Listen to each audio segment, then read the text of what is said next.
Hi there, welcome to Let's Talk Tottenham, although this should be Let's Talk England and Tottenham. The Euros are finished.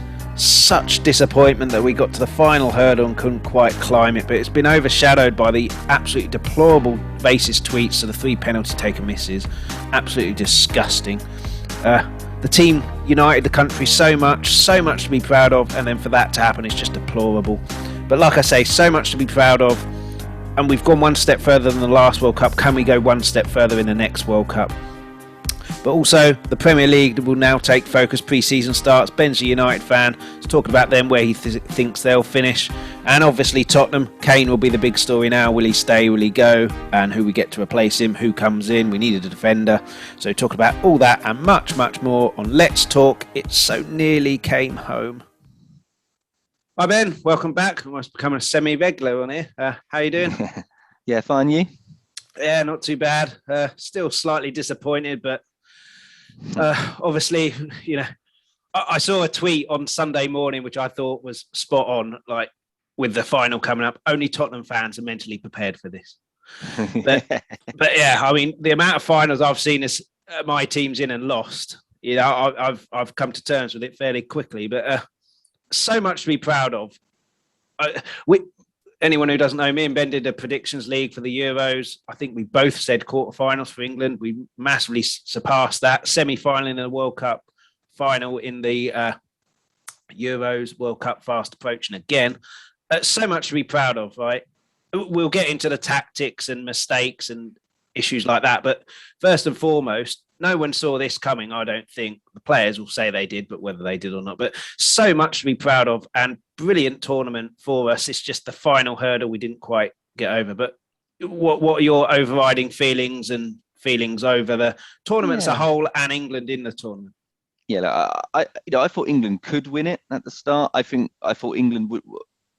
I thought Belgium would do better. I didn't see Italy, so that I think you maybe even said you were a little bit. I did a podcast with Mark, who's hopefully on tomorrow, where you can't discount Italy just because of what they do. Yeah, I think you did say that, in fairness. And but you know, the reason I had England out at the quarters, I think, in our predictions was because I think we weren't sure they were playing that group of death runner-up, and I expected France and Portugal to do better. So, but yeah, I mean, I think.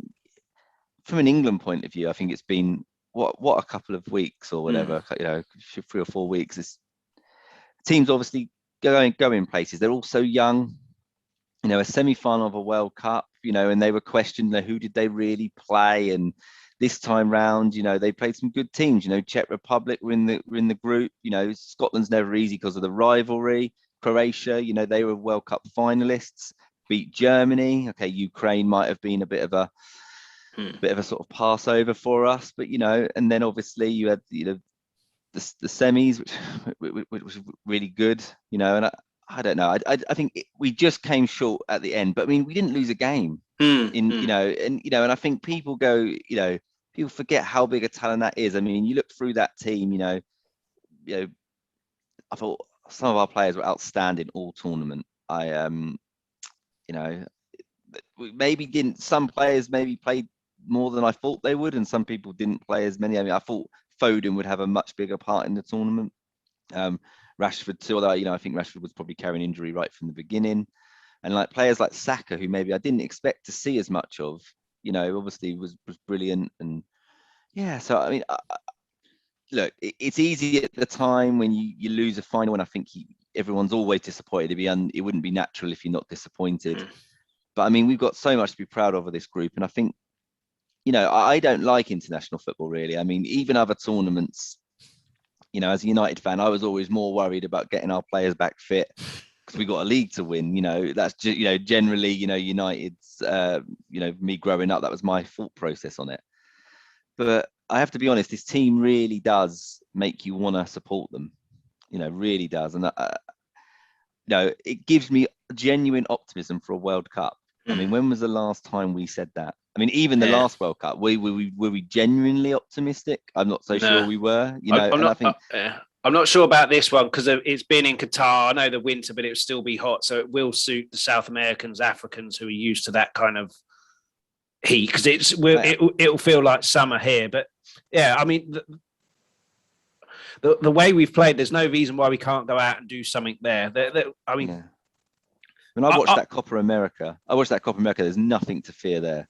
No. I mean, that's, they were that final. There were two pretty, obviously Messi is just a Neymar. They're sensational players, but I mean, as a United fan, if Fred's in your first team for Brazil, I mean, I like Fred, but like, that's not what you expect for a Brazil team, No. and I've got a lot of time for Fred for United, but I was a bit shocked, at that, and I honestly don't see it.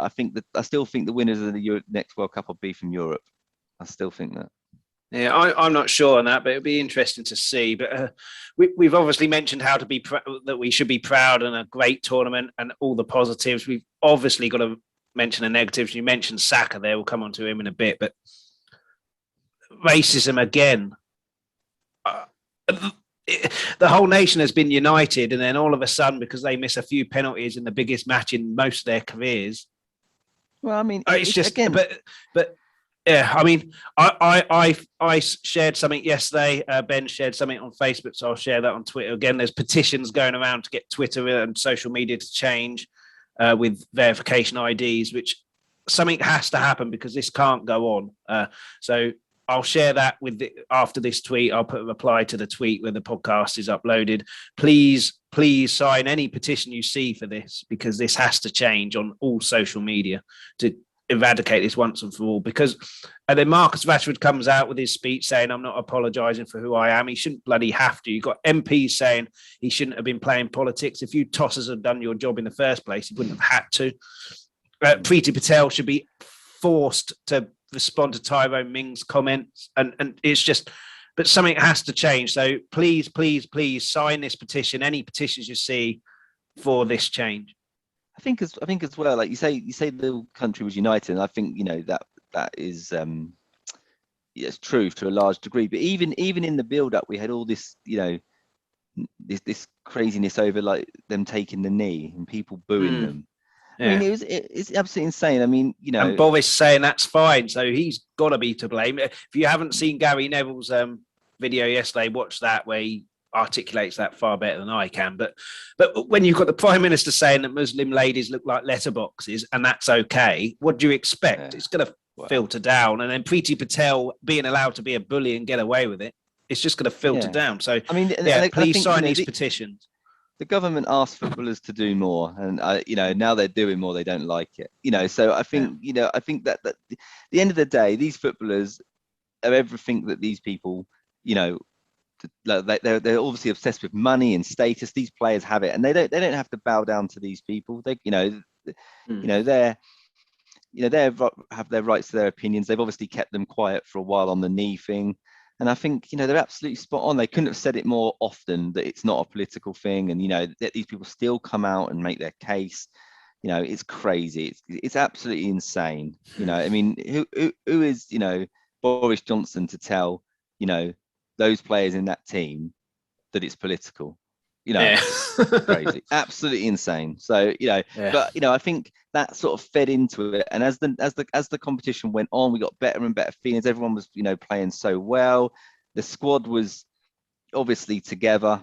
I think, people will say what they like about Southgate, but he's done something that no other England manager's done, I think, in a long time. Maybe even since like, Euro 96 with Terry. I think, that you got the real impression that this squad was, real together. And, and again, Southgate, he's got that thing where, anyone, you feel like you play well for your club, you can be picked. It doesn't matter if you play for United or you play for Watford or, whatever it might be, right? If you're playing well as an Englishman, you will get picked.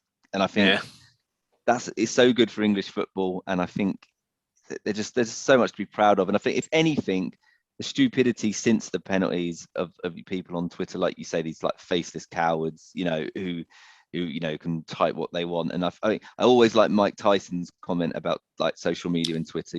Social media has made people far too comfortable with insulting people and not getting punched in the face. And these people would never ever go up to Marcus Rashford and say that. No. Yeah, it's just cowards. Exactly the same as trolling. But Yeah, I mean, Well, what I would say about the Rashford thing is, again, after the year that Marcus Rashford has had, right, and what he's done for the country and for kids especially, for people to give him any sort of jip at all is utterly disgraceful. And I was really heartwarmed to see the mural in Manchester, people like putting up things of support for him. Absolutely lovely. And I think that's how we stop these people. You know, you just don't no inch given. It's not acceptable. You know, show the good side of people. Yeah, I mean, it's fine, I think, to have a go at him for missing a penalty, but then again, calm it down. He's been on the pitch for 7 seconds. It's in the biggest game of his career. Messi's missed penalties. Ronaldo's missed penalties. It can be done. So, but we'll come on to that in a bit. And but he hasn't missed a penalty because he's black. Oh no.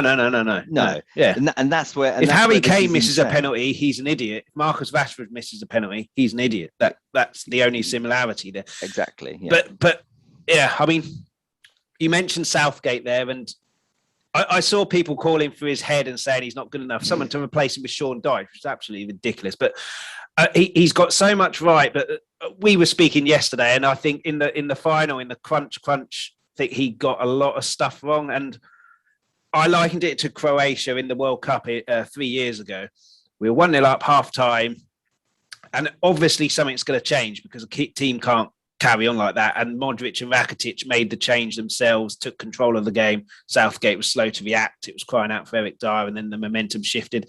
And in this, it was Mancini who changed it at half time, and he was slow to react. So I do think in the big moments like that, he needs to learn that lesson. But having said that, calling him to be fired, absolutely ridiculous. And he did make a lot of decisions throughout the tournament which were right. I just and not only that, changing the momentum, but he chose the order of the penalties, and having a 19-year-old who's never taken a professional penalty before on 5th was a mistake. Yeah. But then you know the penalty orders, you know who's taking the penalty, you know Sancho and Rashford are taking the penalties, you know Grealish and Sterling aren't taking the penalties.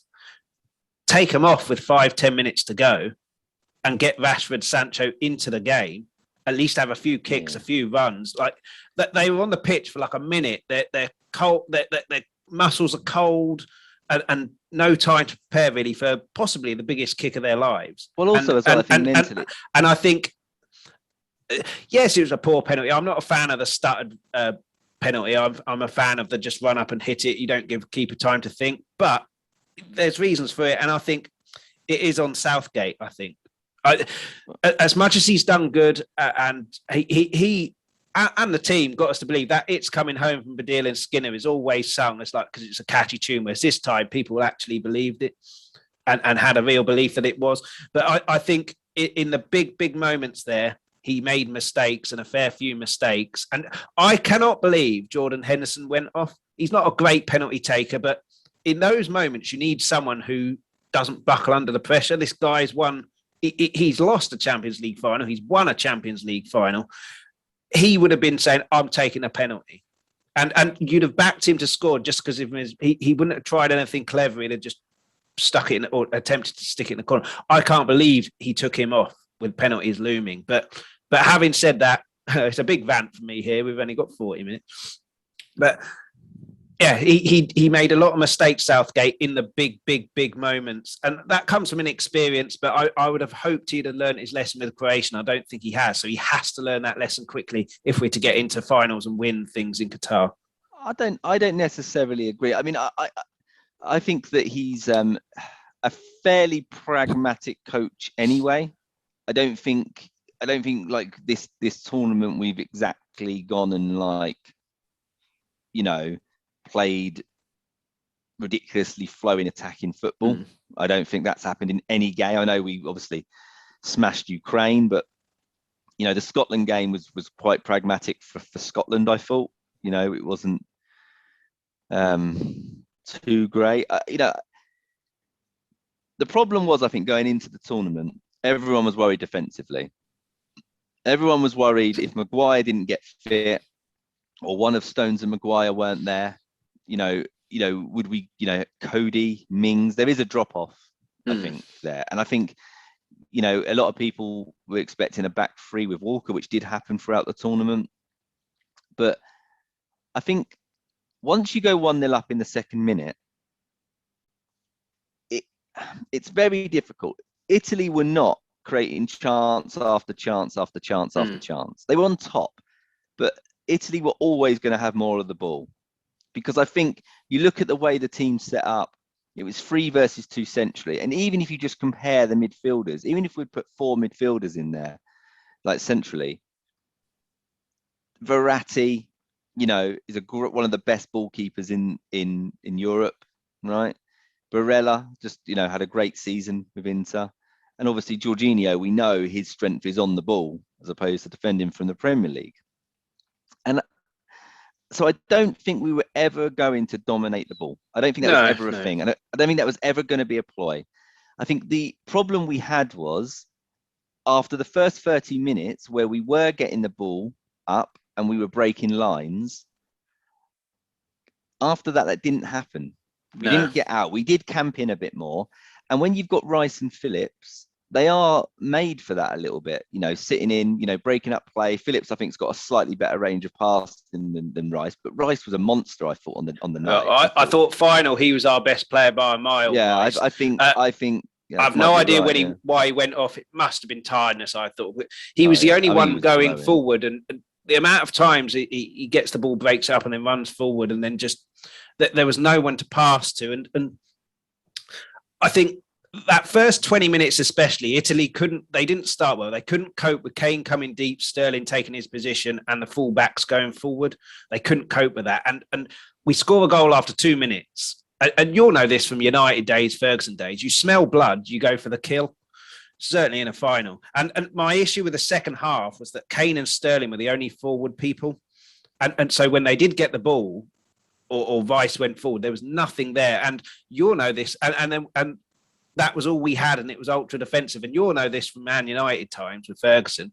Pressure. Eventually, that's going to cause something. And that goal was 20 minutes in the making, and there was no way we weren't going to concede a goal playing like that. So, but my issue was bring Saka on for Trippier or whoever or whatever, and give us an attacking threat, because that's why you have Vice and Phillips there as two central holders to provide that security, so the front three can go and cause some damage. But I thought it was just we were almost encouraging Italy onto us, and Kane, Sterling got the ball, no one there, and then they lost the ball. And I just think you say to me all the time, fortune favours the brave, and I don't think we were brave enough. No, I do agree with that. And he only made the change after we conceded, but the momentum had shifted, and then it was essentially a next goal. There wasn't a next goal, but next goal wins kind of scenario. And I just think we should have. It was almost like he was worried about Italy rather than what we can do to Italy, which I understand that because they are a quality team. But yeah, I just thought that first 20 minutes we had the killing of them there. If we'd have really gone for them with Trippier on the right, Shaw left, Kane deep, Sterling forward, they couldn't cope. Yeah. And then after 20 minutes, 25 minutes, they kind of got a handle on that a little bit. And then our chances kind of gone, didn't they? I think they definitely got a handle on Kane. Kane got deeper and deeper and deeper. There was no out ball, whether that's Southgate or whether that's Kane in game kind of management. I don't know. Probably a bit of both. There was certainly, I mean, there was a couple of times that Maguire sort of came out from the back and he had no one. He just pumped it out of play. And you could see that they, Stones and Maguire were getting increasingly frustrated throughout the game. Yeah. What I would just say about the changing of it, okay, is Italy pretty much scored from a scrappy corner. Yeah, okay. It wasn't like they've and I think so. I think Southgate would argue that, and I think that's what, in fairness to him, when they scored, he changed it. And I get your point. I mean, I obviously brought up on Ferguson football, go and get a second, go get a third, put this game down. But I think it's very difficult sometimes when you don't have the ball, and England don't have like a natural ball playing central midfield player. They don't have it. That's where Foden, Kane comes deep. You kind of have that, but that's what he was doing. And certainly that first 20 minutes, we had a way to attack them, and I think we did it twice when Yeah, and that's just a disappointing thing for me I think as they well got as the hold of defending. Kane, didn't they? I mean, Kane roasted them in the first 30 minutes. He was dropping into space, his turning, getting his head up, and Well, he roasted him. He was against Chiellini, which he got the better of, and then they changed to, is it Bonucci, the other guy? Yeah, He yeah. swapped over and he couldn't handle him. Yeah. But I mean, that's again game management. If you think you got the better of a certain defender, I mean, I've seen strikers the last couple of years just go and stand on the other side of Van Dijk and no one wants to go anywhere near him. Yeah. But I do think second half, even if he was winning flick-ons or whatever, there were 6 Italian defenders there and Sterling there. And I just think, that's on Southgate, really, just put another attacker on. But like we've said before, it's a little bit difficult to have a go at Southgate because he's done something that no one's done in 55 years. And like you said, we didn't lose the game. We've just lost on essentially a game of nerves.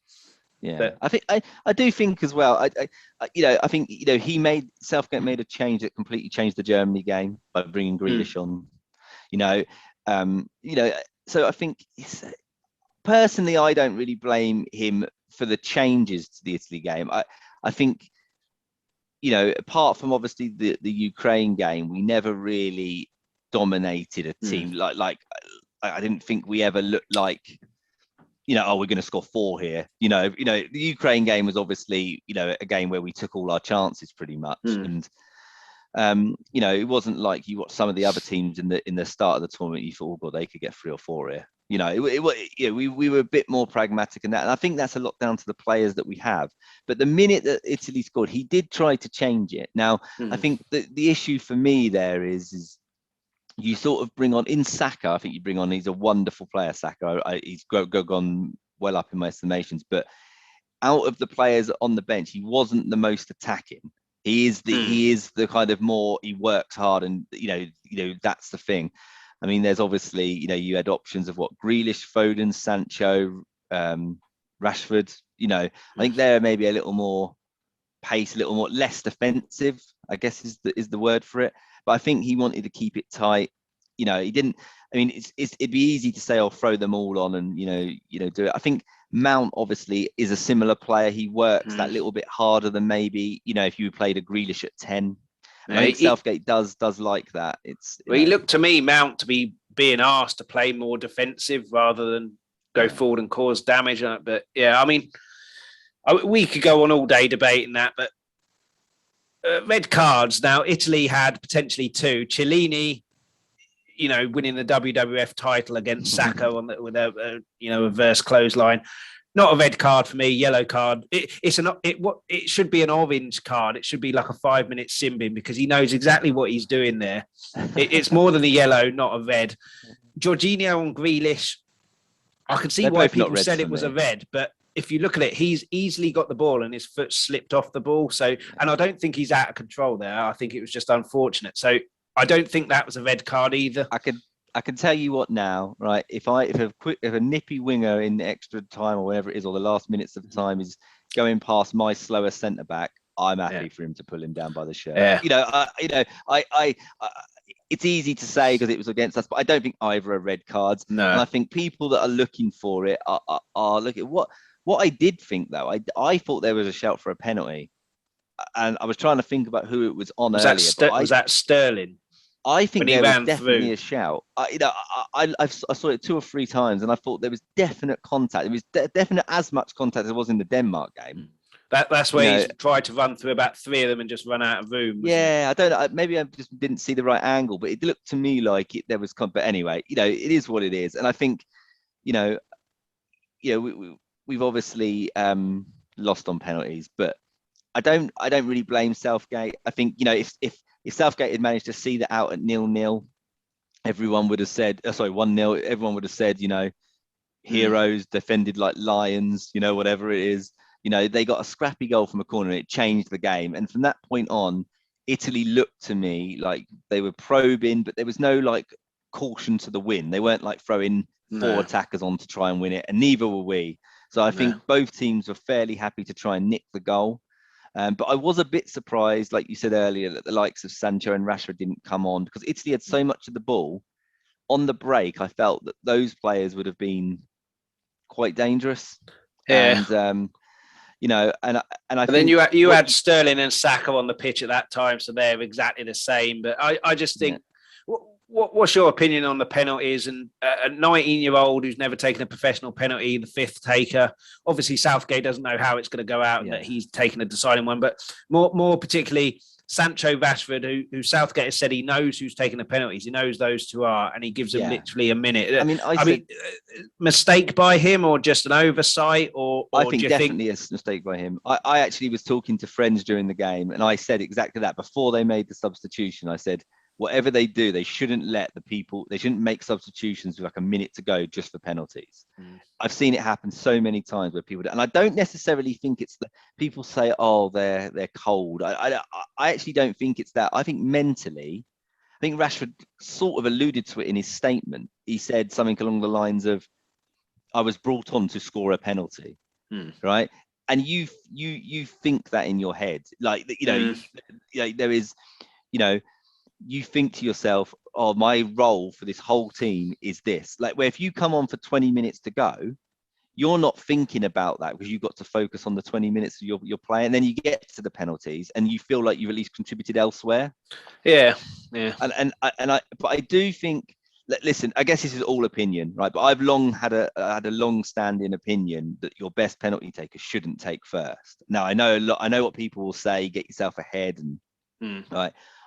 I've long held the opinion that your best penalty taker should take the second or third penalty, because I genuinely think that quite often that's the most pressured penalties. Like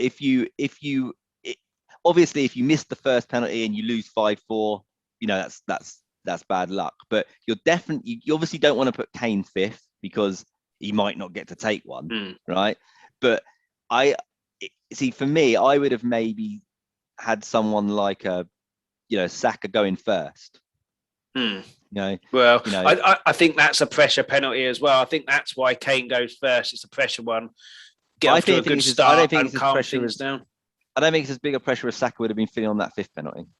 Oh no, yeah. And I think that's what you do. I think that's what you do is you can't leave Kane till fifth. I mean, I think Maguire obviously. I mean, I was nervous when Maguire stood up. I was like, oh, I don't see you take many penalties. But that's what you do. That's what you do when you take a penalty and you're not massively confident.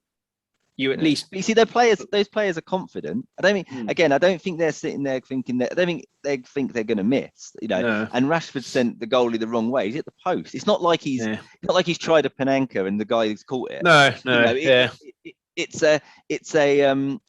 talking a fine line of margins. Their goalie is huge as well. That Donnarumma. I mean, he's going to save a few penalties in his career. So it's not like he's not a normal goalie. He's a very good goalie. So I don't really understand the backlash of it. I mean, if anyone should be used to losing penalties, then that should be England fans, right? And I think that I think to me, putting a 19-year-old fifth is a deal that will be made of it. Obviously, if he smashes it in, no one's going to say anything. I still remember Rashford scoring the winner against PSG in the Champions League, and people were saying, "Oh, he's 22 or whatever." He smashed that in. But he did his stutter. People. If it goes in, no one cares about your run up. People only care if you miss. And I think when Rashford stood up, I thought he'd score. To be honest, I wasn't so sure about Sancho. I never really know how many Sancho's taken, but it seemed odd. And I think for me, Kane scoring first is fine. I would have had probably Kane second or third, and I would have tried to take some of the pressure, put the pressure maybe on the more experienced players. But I read Grealish say that he offered to take one, and Southgate shows a different order. So again, Southgate's seeing them in training. I'm sure they practice penalties. I know it's not the same. I get that. But you need to have your. I mean, I was a little bit surprised that Trippier went off for that reason as well, because Trippier, I think, is a good. He scored in the World Cup against Colombia, didn't he? Did he? Well, there you go. So I mean, good dead ball striker. Luke Shaw as well. He may not be the pivot, but having scored the goal, there's almost like a little bit of he's got a bit of confidence. Maybe he should have taken one. Sterling, I was a bit shocked, didn't. But again, if Southgate's picked it, it's Southgate's decision. Well, he's missed quite a lot for City, hasn't he, Sterling?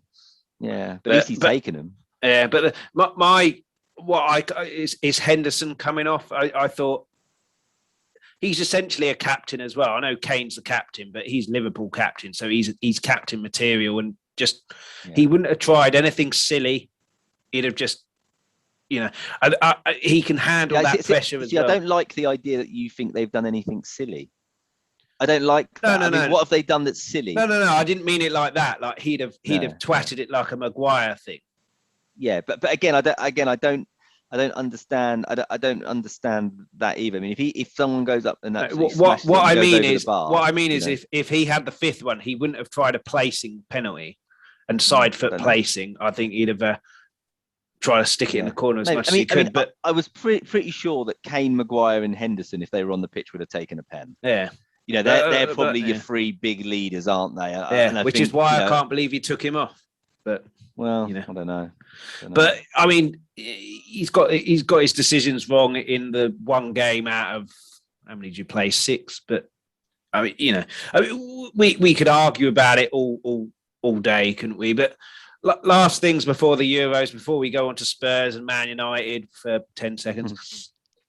But Pickford went up in my estimation during the tournament. I mean, his saves in the penalty shootout, quite harsh on him, but they were good saves and generally played well in the tournament. I still don't like the fact he did it once Italy, maybe been onside, but his parries go into the middle. But I thought he was superb. Sterling, I would say, player of the tournament, certainly going forward. But Vice, I thought, was immense. Phillips, wonderful surname. I thought our best 2 players were Luke Shaw and Sterling. I'm not. Phillips come out of nowhere, but superb surname. Luke Shaw just basically carried on his United form. Maguire, I thought we looked so much more solid defensively. Possibly a little harsh on Mings, who didn't do anything wrong, but Maguire makes Stones a better defender, I think. And I think vice versa. Yeah, I think vice versa. I think So I think there were so many positive performances, and so let's end the Euros on a positive. So who were your standout performers in the I think team? the partnerships. I think both our fullbacks were incredible. I think Shaw and Walker all were outstanding. Yeah, he was superb, Walker, wasn't he? Yeah, and I think Walker got better as the tournament went on as well. I think again, maybe not individually, but as a partnership, Stones and Maguire were great. Phillips and Rice were great. And then I think Sterling was our best player. I think it'd be difficult pretty much to come to any other conclusion. Yeah, but Sterling and Shaw were great as well, weren't they? It's a kind of double act on the and I think left. Even Grealish, when he had his moments, I think Grealish set up a couple of goals as well, coming off for the bench. So I think that was good. I mean, Kane, I thought, grew into the tournament. I think we've discussed before. I know it's a Spurs podcast, but I think he was quite poor in the first 3 group games. I mean, you can argue all you like that he doesn't get the service, but I mean, Calvert-Lewin would think he would score 10 goals if you gave him played to him. So, and I think Kane, there's no doubt Kane's England's most important, best player. If Harry Kane was injured before the squad, we would miss no one more. But I think as it got better, the Germany game, he got better, and then for the first 30 minutes of that final, I thought, this is the one. He's gonna. This is the statement. This is the game where people are going to say, he is up there. Well, I think he is already up there, but he's in that top, 3 or 4 in the world. And then it just faded away, and it was disappointing. Not just Kane, everyone faded away. And I think that final was Italy did well to choke the life out of it. Really, I think with their passing. But yeah, sure.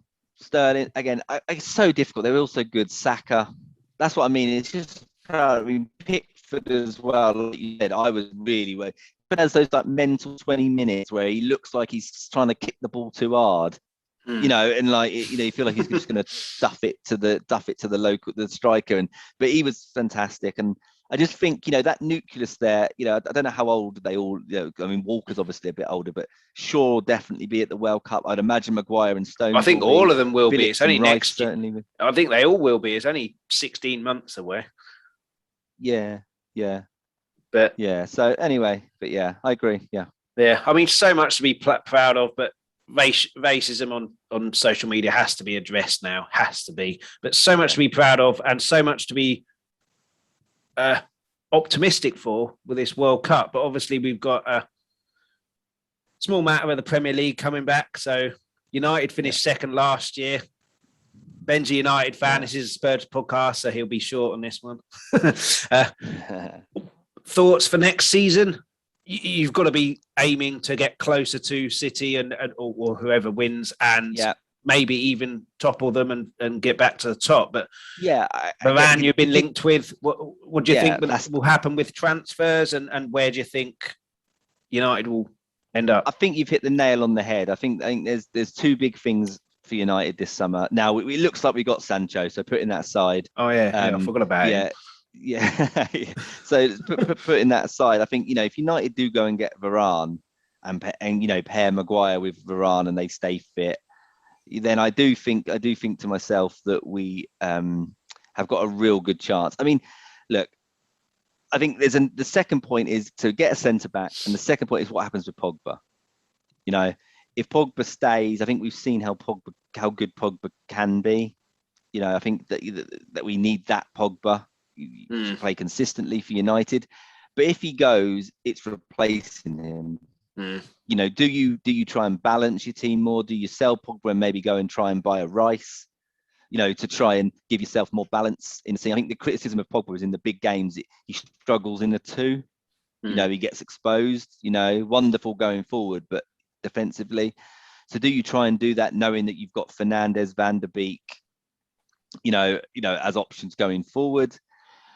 I'm confident. I don't think United are going to go and get 98 points or anything like that. I don't think that's us. So, but I think what we got 75, 76 last season. I think United have to try and break that 80, 82 point mark, because that's what gives you a chance at the title. If someone like a Liverpool or a City or a Chelsea, they go on a tear or Tottenham, on a tear, you get fifth. No, I'm joking. No. But if someone, I think we're maybe in a similar boat in the sense that we're not gonna to win a league. Those teams have to come back a bit. I think City. I think City have to go below 90 points for us to stand a chance, and they're capable of going above that. So it's especially if they sign Kane. Sorry, a sore point, but I hear Kane and Grealish are supposed to be their wish list. I mean, that doesn't bode well. So Pep said he can't afford the prices at the moment, so that suggests that it's either mind games or they're not going for him. But we'll get onto him in a bit. I think that we do have a chance. Would I say we were favourites? No. I mean, I saw in the latest betting we're full favourites, which I was a little bit surprised. Really? I thought we might be a little more high. Liverpool, City, and Chelsea. I'm assuming ahead. Yeah, City, Liverpool, then Chelsea. So and I think Chelsea are hunting down Haaland, aren't they? I think it looks like. So it's so that was obviously a big plus for them. We will see. I think that's got to be the aim for United. A trophy would be great. I know it's not easy, but a trophy, we should have won that Europa League. A trophy would be great, but I think if we get to sort of 82 points, 85 points in the league, we've got a chance. Yeah. So I disagree that you said that we're in the same boat. You've got United there who finished second, really building up, and probably now trying to mount a title challenge, where you've got Tottenham now, new manager, completely from scratch and then a rebuild. Nuno, it wasn't my first choice, but we could have got Sir Martinez or Gattuso, so I'd snap your hand off for Nuno every day of the week. Kane is obviously going to have a huge impact on.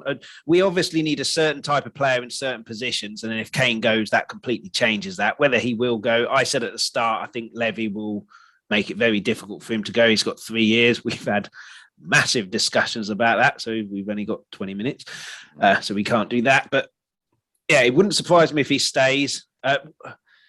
Spurs fans saying that we need a full defence. I don't think we do. I think we need one central defender who's a leader, like Maguire-esque, to sort that defence out.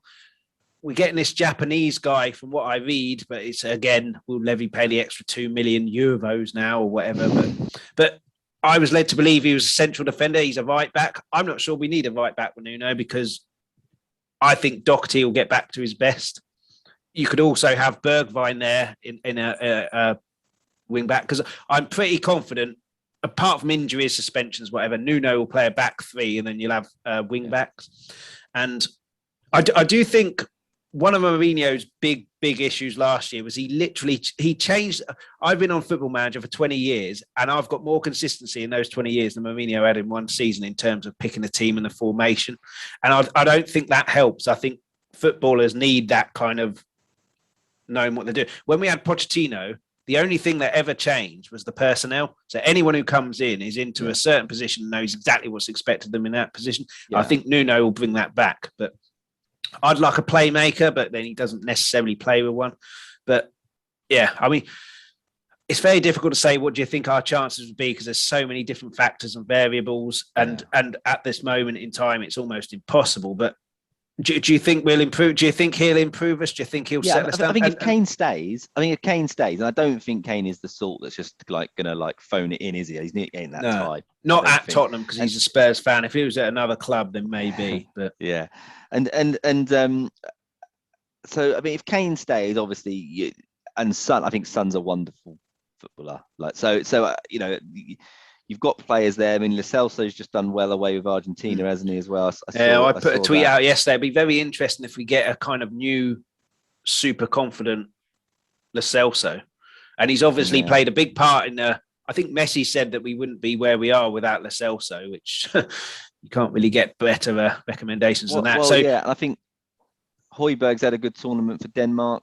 You know, I mean, you've got players. I mean, I would maybe slightly disagree about your right back. You know, Aurea can be wonderful. Well, be a nightmare. But I think he'll be out though. I think it'll be Doherty as the first choice now.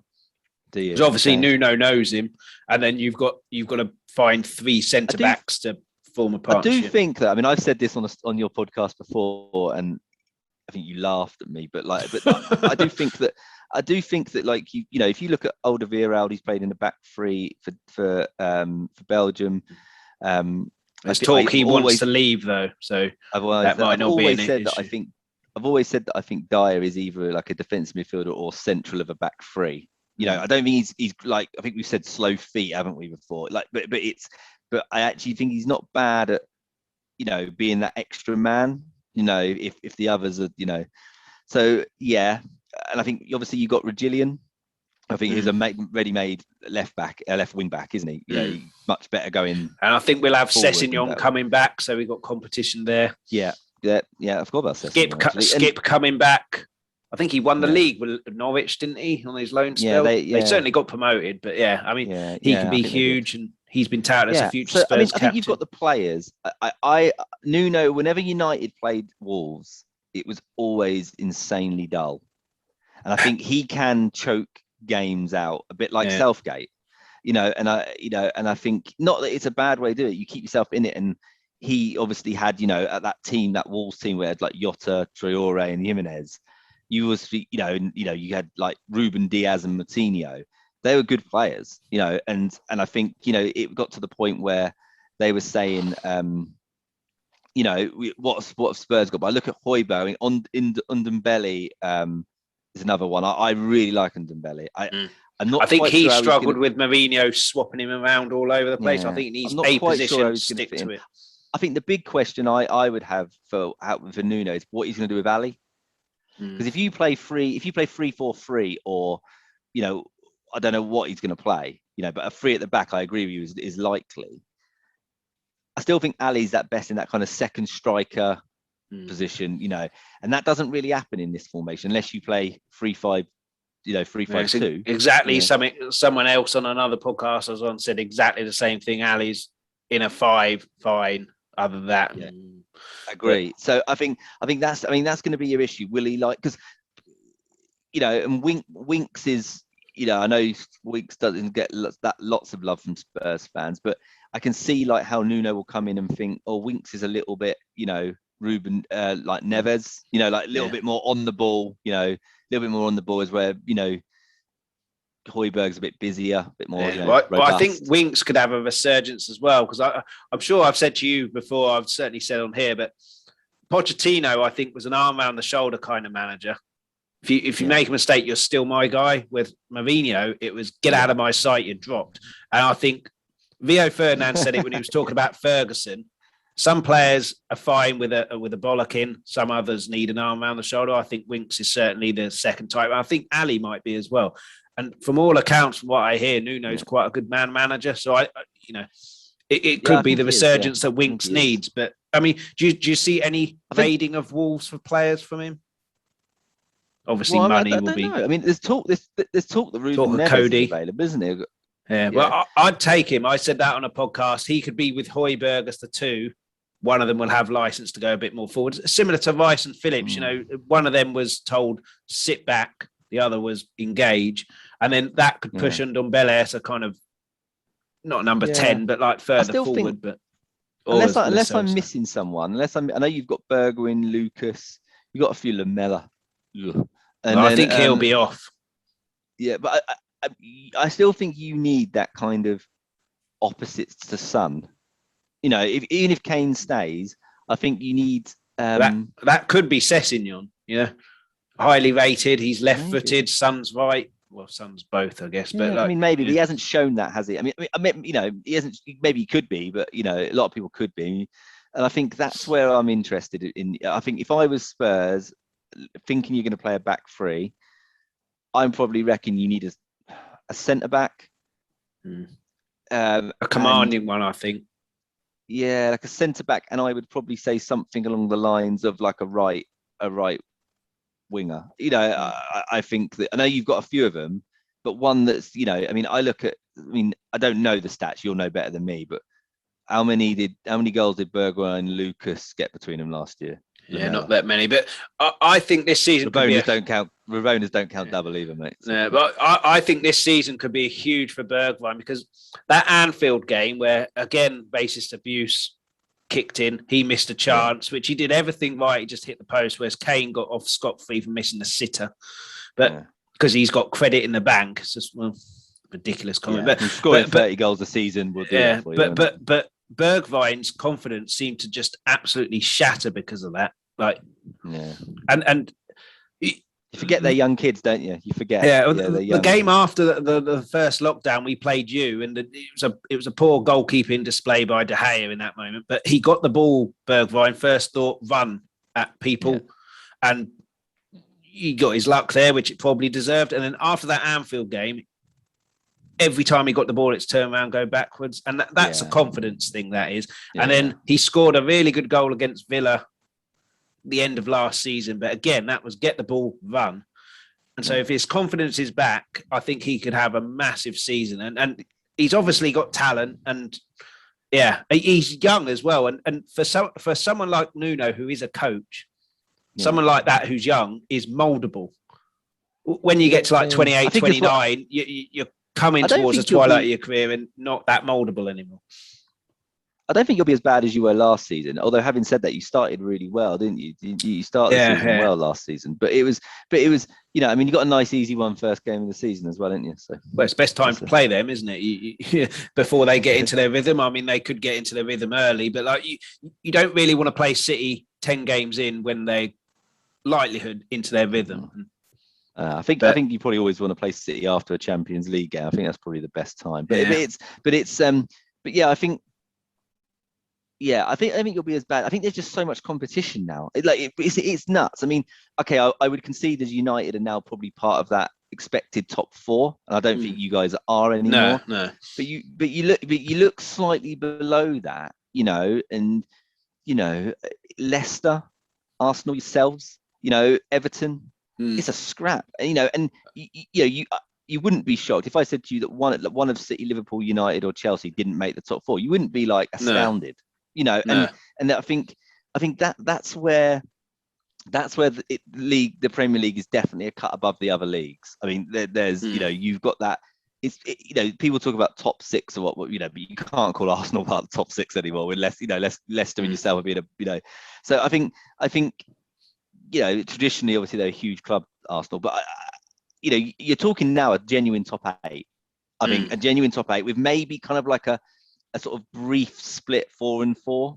You got that sort of top four and then the bottom four, but they're still a top eight now, and you wouldn't be surprised at all. I mean, my goodness, if Brighton can find themselves a goal scorer, I mean, they would be. I mean, it'd be insane. So. It's possible. I don't think my answer is, if you were asking me to predict where Spurs to be, I would say 5th. Mm. But it wouldn't shock me if they snuck in. It would definitely shock me if they finished like 2nd. Mm. I have to be honest. But like if the points don't run away with it, if the that top 4 don't get too detached and it becomes a sort of 62, 65 points, I think Spurs are more than capable of getting top 4, especially if Kane stays. Yeah. If Kane goes, you are in a massive rebuild, and all of a sudden top 4 almost becomes like a 2-3 year plan again. Yeah, I think it's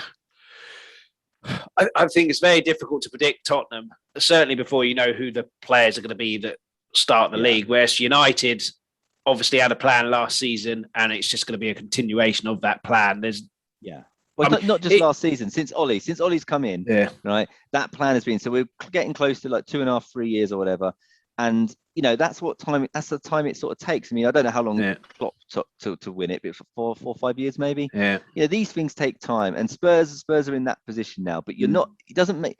You haven't got bad players.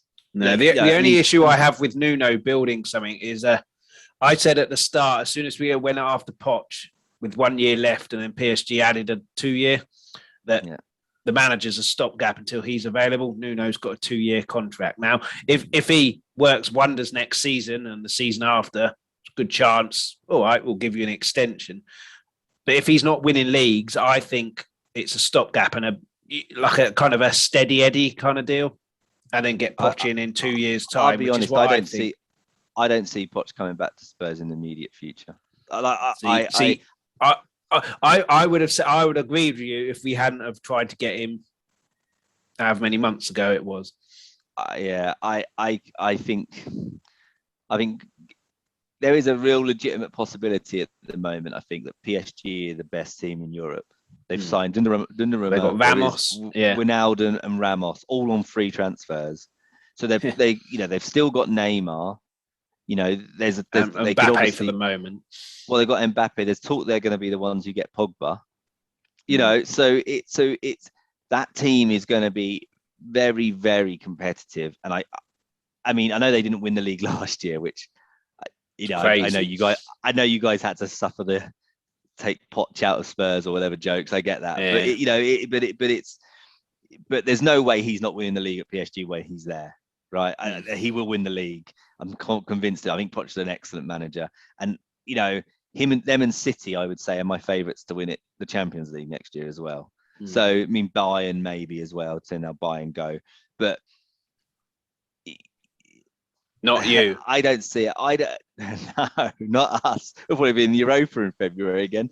So it's I mean, it's United are building. We have a good team. We can beat anyone on our day. I think we know that. When we went to City last year, we took them apart on the break and stuff, and that But I don't think we're there yet. I think United are still kind of in that kind of, maybe we can sneak a league, but maybe it's the league's the bread and butter, I think. And I think Spurs will be a tough team to play for anyone. I think Nuno you're not going to be like getting hammered under Nuno. No. You might. My fear for Spurs is the people who were moaned about Mourinho's style of football.